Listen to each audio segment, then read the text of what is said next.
restrukturalizace firem, krizový management, zvýšování výkonnosti firem.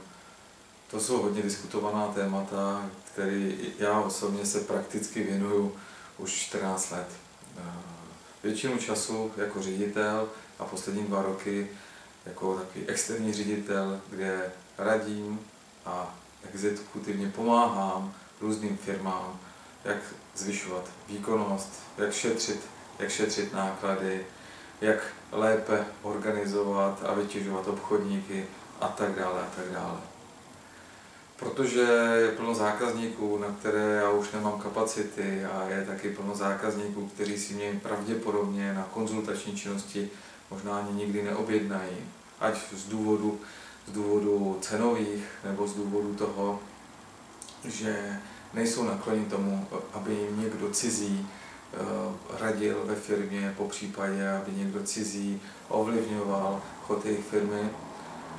A v nemalé míře k tomu také přispělo to, že jsem zhlédl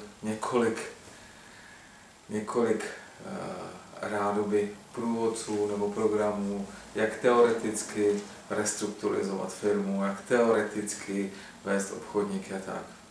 Proto jsem se rozhodl, že to, co dělám, tak uspořádám do interaktivních průvodců, které budou hlavně praktičtí a budou ukazovat to, co mě u mých zákazníků či zaměstnavatelů dlouhodobě fungovalo, funguje a věřím, že i bude fungovat. Prvním takovým krokem na to, aby každý si mohl ověřit bezpečně, bezplatně a nezávazně tyto různé v tom dobrém slova smyslu praktiky, tak jsem uspořádal několik desítek typů z té mojí činnosti, které každý z vás může bezplatně dostávat na svůj e-mail. Stačí se k tomu jenom zaregistrovat. Tam uvidíte, jestli je to pro vás přínosný, jestli pro ten váš obor, pro tu vaši firmu je to použitelný. A když ano, tak můžete se rozhodnout o způsobu další spolupráce se mnou, popřípadě i s mými kolegy. Budu rád, pokud se k tomu rozhodnete, a budu ještě raději, pokud ten přínos bude stejně velký jako u našich stávajících zákazníků.